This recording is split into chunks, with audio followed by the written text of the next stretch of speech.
Un protocollo d'intesa è stato siglato tra la Curia e l'Osservatorio sul diritto di famiglia. L'evento è stato siglato nei locali della Curia Vescovile di Agrigento tra il direttore della Caritas, Valerio Landri,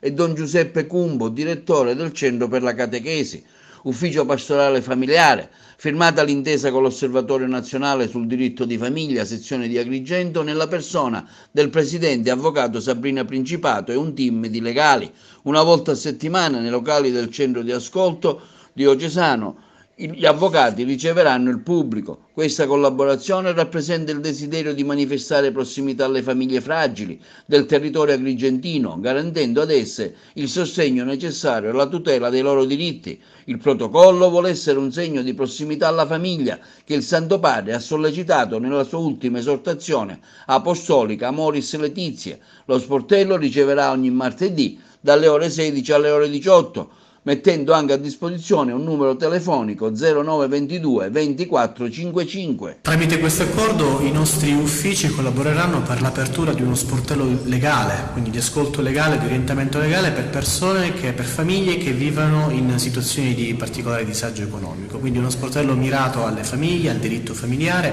famiglie in difficoltà che hanno bisogno di un orientamento legale specifico sulle problematiche legate proprio all'istituzione familiare. Attraverso questo protocollo una volta a settimana ci sarà un'apertura straordinaria dello sportello del centro di ascolto diocesano, sarà dedicato proprio a questo genere di servizio grazie ai legali che fanno parte dell'osservatorio, i quali mettono anche a disposizione la loro competenza qualora fosse necessario edire le vie legali per ottenere il giusto riconoscimento dei diritti con delle tariffe agevolate. L'Osservatorio Nazionale sul diritto di famiglia, Avvocati di Famiglia, è un'associazione senza fini di lucro con diffusione su base nazionale e diramazioni a livello territoriale. Tra gli scopi dell'osservatorio c'è lo studio e l'approfondimento del diritto di famiglia dei minori e delle persone appartenenti alle cosiddette fasce deboli, e poi anche tra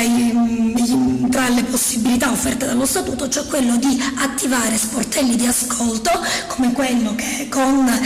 la Caritas diocesana e la pastorale familiare abbiamo oggi avviato